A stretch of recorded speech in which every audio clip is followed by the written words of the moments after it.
Good morning student, today we start your remaining topic tense. ठीक है, तो हम टेंस स्टार्ट कर रहे हैं। हमने प्रेजेंट इंडेफिनिट टेंस के मैंने आपको एडवर्ब वगैरह और जो सेंटेंस हैं नेगेटिव है, इंट्रोगेटिव है, डब्ल्यू और अफर्मेटिव वो सेंटेंस लिखा दिया था। अब हम एक्सरसाइज करते हैं। ठीक है, यस, एग्जाम्पल है जैसे आई ब्लैंक टी, आई ब्लैंक टी, और यहाँ पे आई ब्लैंक टी डेली, ये सेंटेंस है। ठीक है, और यहाँ पे आपके वर्ब आया है ड्रिंक। तो देखो आपको इस सेंटेंस से आइडेंटिफाई करना है कि कौन से टेंस का है। आई ब्लैंक टी डेली, यानी जो वर्ब है वो हमें यहाँ फिल करनी है, लेकिन हमें ये देखना पड़ेगा कि हमारा जो सब्जेक्ट है वो सिंगुलर है कि प्लूरल है। ठीक है, तो आई क्या है? प्लूरल है। I we you they plural subject है जिसके साथ वर्ब की फर्स्ट फॉर्म आएगी। ही शी इट ने या सिंगुलर नाउन वो क्या है? सिंगुलर है, तो उसके साथ वर्ब में एस या एस लगेगा। और एक बात तो ये है, दूसरी बात ये है कि ये जो डेली लिखा हुआ है ना, ये प्रेजेंट इंडेफिनिट टेंस में आता है। तो आप क्या करोगे, आई हमारा प्लूरल है, तो जो अगर आपका सब्जेक्ट प्लूरल होगा और जो ब्रैकेट में वर्ब लिखी होगी हम उसको एज इट इज़ वो लिख देंगे। ठीक है, दूसरा देखो, he always blank to school, एक सेंटेंस ये है, he always blank to school, और यहाँ पे वर्ब है गो। ठीक है, सबसे पहले हमें देखना है कि हमारा सब्जेक्ट सिंगुलर है कि प्लूरल है। ही जो हमारा है, जो बॉय के लिए आता है, वो सिंगुलर है, तो इसका मतलब क्या हुआ कि जो भी यहाँ वर्ब आएगी उसमें हम एस या ई एस लगाएंगे। ठीक है, और दूसरी बात ये है कि ये जो ऑलवेज है वो प्रेजेंट इंडेफिनिट टेंस की क्या है? एडवर्ब है। अगर सेंटेंस में एडवर्ब दे रखी है और आपको याद है कि किस टेंस की एडवर्ब है, तो आपका सेंटेंस गलत होना ही नहीं चाहिए। ठीक है, 6 मार्क्स का आएगा आपका टेंस का क्वेश्चन। ठीक है, एक क्वेश्चन आएगा उसमें 6 सेंटेंसेस दे रखे होंगे।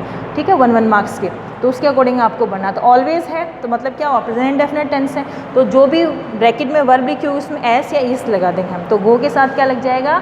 ई S. He goes, he always goes to school. ठीक है, नेक्स्ट देखो, जैसे the sun blank in the east, और यहाँ वर्ब है राइज।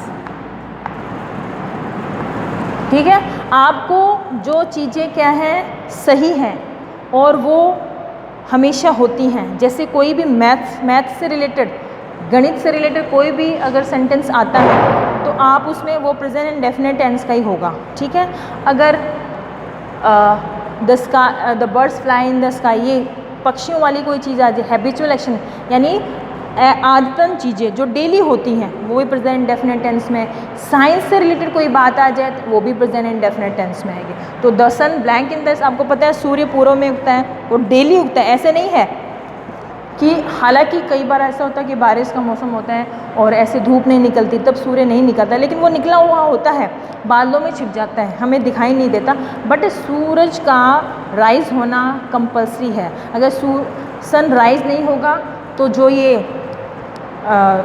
लाइट हो रही है ना, प्रकाश हो रहा, वो नहीं होगा। कई बार हमें दिखता नहीं बट वो निकलता है ना। तो ये क्या है? एक फैक्ट है, एक तथ्य है जो सही है, जो प्रेजेंट इंडेफिनिट टेंस में आएगा। तो द सन क्या है? सिंगुलर है, तो राइज में हम एस लगा देंगे। ई एस तो पहले से लगाया। जैसे है द बर्ड्स, पक्षी, आपको पता है पक्षी कहाँ उड़ते हैं? आसमान में उड़ते हैं, तो ये भी एक बात सही है। कभी ऐसा होता है क्या कि जो पक्षी हैं वो नीचे ज़मीन में उड़ रहे हो? नहीं, ज़मीन में तो हम इंसान चलते हैं, तो ये भी एक सही बात है, फैक्ट बात है। तो ये भी प्रेजेंट इंडेफिनिट टेंस में, the birds fly in the sky. ठीक है, दूसरा है कि she blank not blank her work, ऐसे दे रखा हो कोई सेंटेंस और यहाँ पे वर्ब दे रखी हो डू। ठीक है, she blank not blank her work. इसका मतलब क्या हुआ, नॉट आ गया तो इसका मतलब क्या हुआ, नेगेटिव सेंटेंस है प्रेजेंट इंडेफिनिट का। और नेगेटिव सेंटेंस हम बनाते हैं तो सब्जेक्ट के साथ में डू या डज लगाते हैं। अगर आपका सब्जेक्ट सिंगुलर है तो डज नॉट होगा, अगर आपका सब्जेक्ट प्लूरल है तो डू नॉट होगा। तो यहाँ पे शी के साथ क्या जाएगा, डज, ठीक है। और नॉट यहाँ पे लगा। और वर्ब क्या हो गया, जब हम नेगेटिव बनाते हैं, वैसे सिंपल सेंटेंस बनाते हैं, अफर्मेटिव सेंटेंस बनाते हैं, तो अगर हमारा सब्जेक्ट सिंगुलर होगा तो डू या डज, जो वर्ब होगी उसमें एस या एस लगा देंगे। लेकिन जब हम नेगेटिव बनाते हैं तो नॉट के बाद में वर्ब की फर्स्ट फॉर्म आए, यानी ब्रैकेट में जो भी लिखा होगा वो हम लिख देंगे। तो शी डज नॉट, यहाँ पे डू आ जाएगा, डू हर वर्क, ठीक है। तो ये इस तरह। और एक और देखो, जैसे साइंस से रिलेटेड कोई बात है कि water blank eight 100 degree centigrade, और यहाँ पे आया बॉयल। आपको पता है आप कभी भी पानी उबाल के देख लो, ठीक है। अगर आप उसको टेम्परेचर करेंगे उसको, तो आप पता चल जाएगा। तो एक्चुअल में जो पानी बॉईल होता है वो 100 डिग्री सेंटीग्रेड। तो ये साइंस की बातें हैं जो गलत नहीं हो। इन्वेंशन, इसको हम सर्च करके इन्वेंशन किया, एक्सपेरिमेंट करके ये सारे जो साइंटिस्ट होते हैं वो सही बातें बताएं, तो ये भी सही है, हम इसको गलत नहीं ठहरा सकते। तो क्या होगा, वाटर क्या है, सिंगुलर है, और क्या है, अनकाउंटेबल नाउन है। वाटर को हम गिन नहीं सकते ना, इसलिए। तो यहाँ क्या आएगा, बॉयल आएगा, और बॉयल में लग जाएगा S. Water boils at 100 degree centigrade. तो ये हमारा किसका हो गया, प्रेजेंट इंडेफिनिट टेंस की एक्सरसाइज हो गई। यहाँ पे लिखो fill in the blanks with correct form of the verb.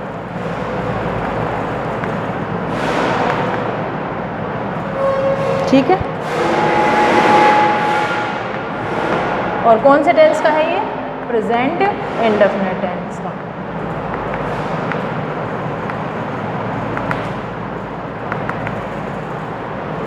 ठीक है, इसको मिटा तो सकती नहीं, वीडियो है इसलिए।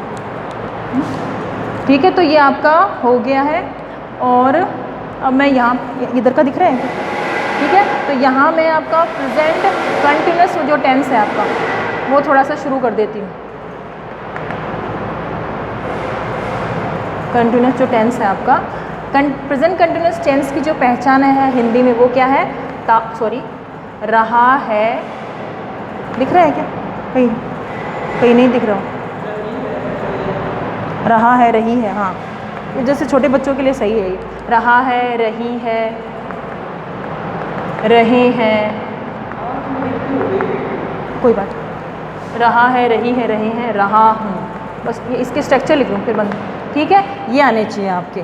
और इसका जो अफर्मेटिव सेंटेंस का जो स्ट्रक्चर है वो क्या है, सब्जेक्ट आएगा प्लस इज एम आर आएगा, ठीक है, प्लस वर्ब की फर्स्ट फॉर्म में आईएनजी आएगा, प्लस ऑब्जेक्ट आएगा। ठीक है, अब आपका जो इज है वो किसके साथ आएगा, अगर आपका सब्जेक्ट क्या हो, सब्जेक्ट क्या हो, ही, ठीक है, शी, इट, नेम और कोई सिंगुलर नाउन हो, सिंगुलर नाउन हो, तो वहाँ पे इज लगा देंगे। एम क्या आएगा, एम सिर्फ किसके साथ आएगा, आई के साथ आएगा। आर, आर किसके साथ आएगा, अगर आपका सब्जेक्ट क्या हो, यू हो, वी हो, दे हो और क्या हो, प्लूरल नाउन हो। ठीक है, तो आगे हम अगली क्लास में पढ़ेंगे। प्रेजेंट कंटिन्यूअस का आपको अफर्मेटिव सेंटेंस ही बताया है, ठीक है, उसके बाद में आपको ये प्रेजेंट डेफिनेट वाली एक्सरसाइज करनी है। ठीक है, ओके, थैंक यू।